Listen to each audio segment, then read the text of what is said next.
भारतीय जनता पार्टीच्या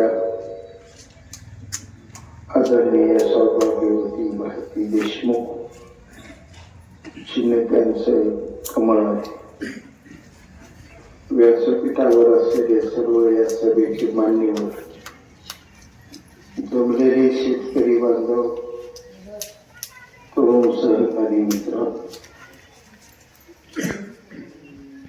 थोड्या उशिरा या जिल्हा परिषदेच्या निवडणुका होत आहेत. मध्यंतरीचा 2-3 वर्षाचा कालखंड हा प्रशासनात गेला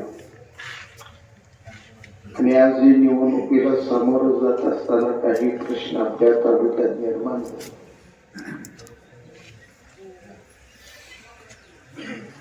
एक निश्चित गोष्ट आहे की ज्यावेळी आपण सत्तेच्या बाजूला असतो त्यावेळी निश्चितपणानं ते कामं मार्गी लागत असतात.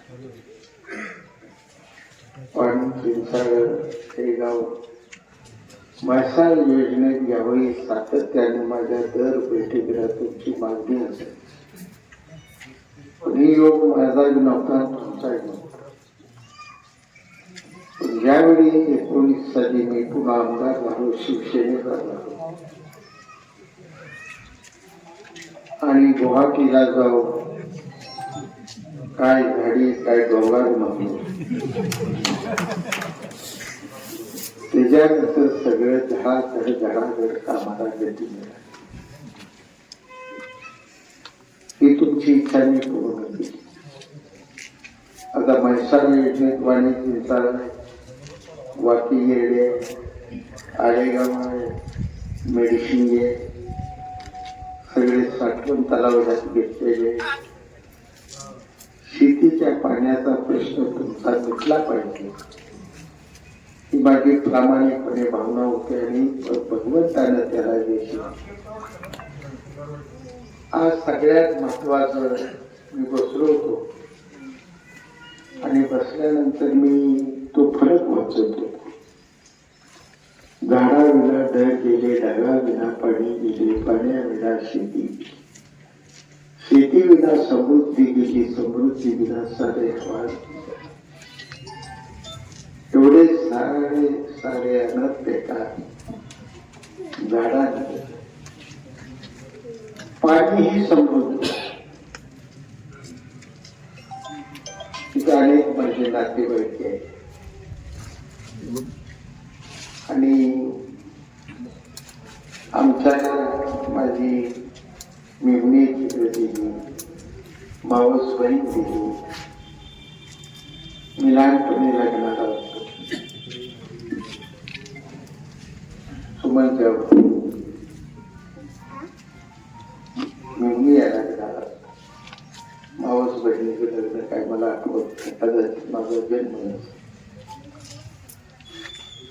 मला एवढं वैभव होतं पवारांचं, एवढं थाटामाटात लग्न, एवढं बैल 20-25 बैल मोठी लाट त्या गावलीला.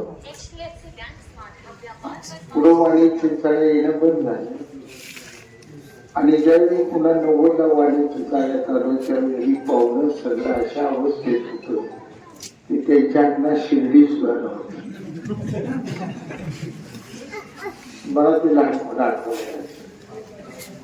ताकद काय, पहिला पाऊस पडत होता, पावसावर जिरायत का असं पीक वाणी चिंचाळी चांगलं पिकवत होतं. माझं समाजाने वाढवत चुकी.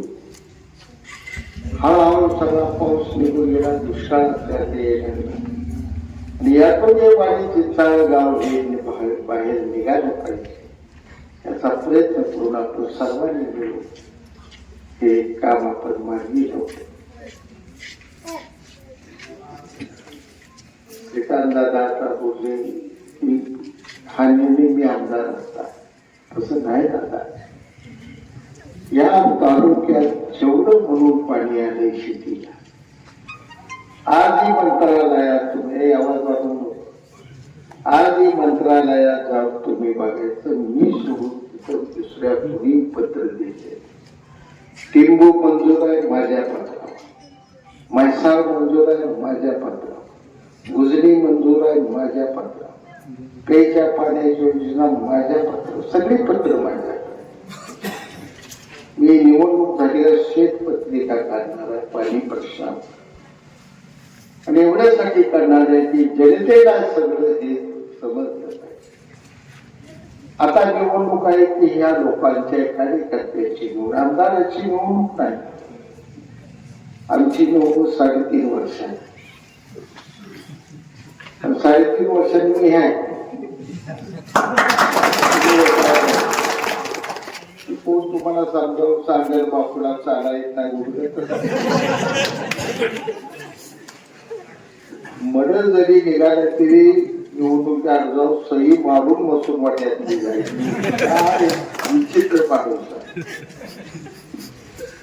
हे सगळे प्रश्न मिटवण्यासाठी आज एक तरुणांची फळी या तालुक्यात